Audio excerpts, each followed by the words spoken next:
एका पायावर तेथे उभा आहे. साधनेशिवाय परमेश्वर प्राप्त होऊ शकत नाही. तुम्ही देवाला विडावसर केला आणि 500ची नोट ठेवली, तुम्ही म्हणाल बस देवाला 500 मध्ये खुश करून टाकतो. आता माणसं खुश होतील, देव प्रसन्न नाही होणार, देव खुश नाही होणार.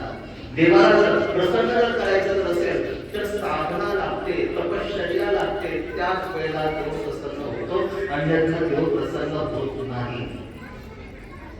100 वर्षाची खडतर अशा प्रकारची साधना केलेली आहे आणि म्हणून निराकार परमेश्वर आता मात्र व्यक्त झाला असं दत्तात्रय प्रभूंच्या अवतारात हे अवतार आहे.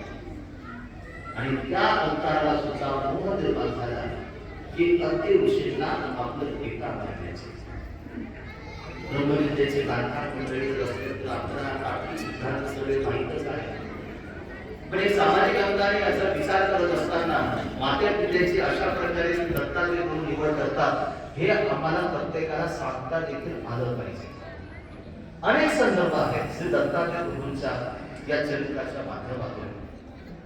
पण आजच्या या ज्ञानसत्रामध्ये एवढे जरी संदर्भ आपण लक्षात ठेवण्याचा प्रयत्न केला आणि एवढे जरी संदर्भ आपण आचरण्यात आणण्याचा प्रयत्न केला तर खऱ्या अर्थाने पुढच्या वर्षाच्या श्री दत्तात्रय प्रभू अवतार दिनाला एक चांगला बिना पदार्थाचा उपहार तुम्ही देवाला तिथे दाखवू शकता. अवतार दिनाची तरी काय गरज आहे आपल्याला? रोजच तुम्ही तो उपहार देवाला दाखवू शकता. आणि म्हणून जाता जाता एवढंच सांगतो, आम्ही सर्वजण श्री दत्तात्रय प्रभूंची उपासक आहोत. परमेश्वर प्रसन्न व्हावा ही आमची सर्वांची इच्छा असते. तो साधन दाता सर्वज्ञ श्री जगदत्त प्रभू आम्हाला प्राप्त झाला पाहिजे, त्या परमेश्वराचा मोक्ष प्राप्त झाला पाहिजे असंही आम्हाला सर्वांना तिथे वाटतं. पण घरातून त्याची सुरुवात करत असताना कृतीच्या माध्यमातून त्याची सुरुवात होणं गरजेचं आहे. मी नेहमी सांगत असतो की आधीचा जो नामधारक होता ना, आधीचा जो उपदेशी होता ना, त्याच्या कृतीवरनं ओळखलं जायचं की हा उपदेशी आहे. आता आम्हाला आमची ओळख दाखवण्यासाठी हातात मनगाठी घालावी लागते, डोक्यात टोपी घालावी लागतात, नाहीतर मग गळ्यामध्ये काहीतरी अडकावं लागतं आणि मग तेव्हा कळतं की नाही हा उपदेशी दिसतो. तर तेव्हा कळतं. आम्ही जर आमच्या इतिहासाचं जर अवलोकन जर केलं, एखाद्या गावामध्ये एखादं घर जर उपदेशी असलं, कृतीतून ओळखलं जायचं की हे उपदेशी घर असलं पाहिजे. कशावरून ओळखलं जायचं? अत्यंत सात्विक असल्यानं, जो कोणाशी भांडत नाही.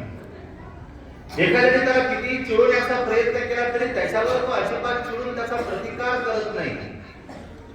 जो कधीही हिंसा करत नाही, जो कधीही व्यसनांच्या आहारी जात नाही. बोलत असताना अत्यंत मवाळ अशा शब्दामध्ये तो आपला शब्द संवाद तेथे साधत असतो. प्रपंचामध्ये रमून सुद्धा तो प्रपंचामध्ये तेथे एकरूप होत नाही. माझा देव आणि माझी साधना यामध्येच तो पूर्णपणे गुंतलेला असतो.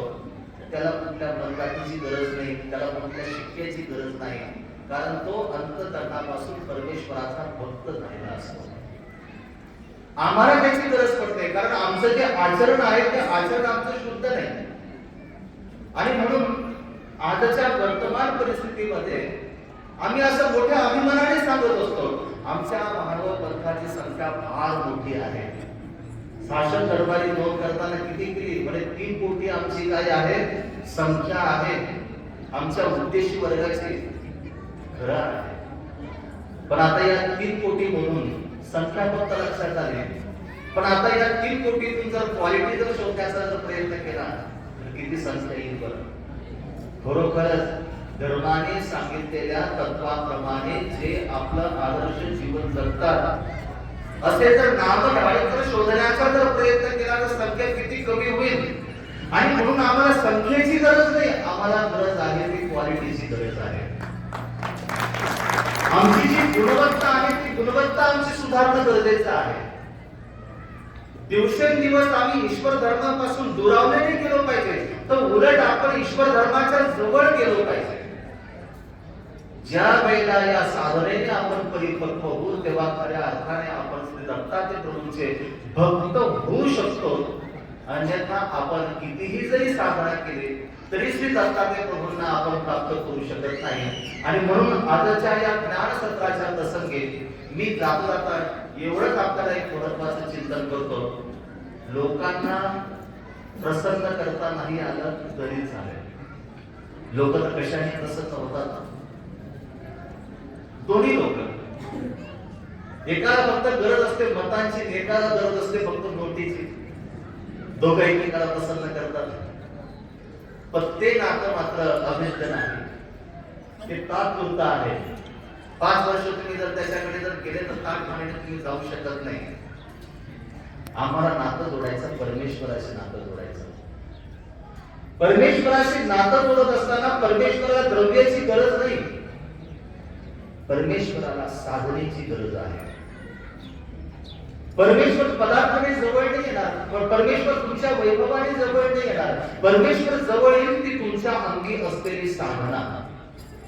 आणि म्हणून अशा प्रकारची साधना ही आपल्या प्रत्येकाच्या धर्मरूप जीवनामध्ये साकारता आली पाहिजे. आणि या निमित्ताने ती आम्ही प्रत्येकजण साकारू अशा पद्धतीने आपण या ठिकाणी संकल्प करूया. अशा पद्धतीने जर संकल्प जर केला तर खऱ्या अर्थाने आयोजकांनी घेतलेले या कार्याच्या मागचे जे कष्ट आहेत तर नक्कीच त्याचं चीज तिथे होणार आणि तो परमेश्वर सुद्धा तुमच्यावर प्रसन्न होईल. त्या परमेश्वराला प्रसन्न करण्याचा प्रयत्न करा. एवढाच आपल्याशी संवाद साधतो आणि लाभलेल्या शब्दांना या ठिकाणी विराम.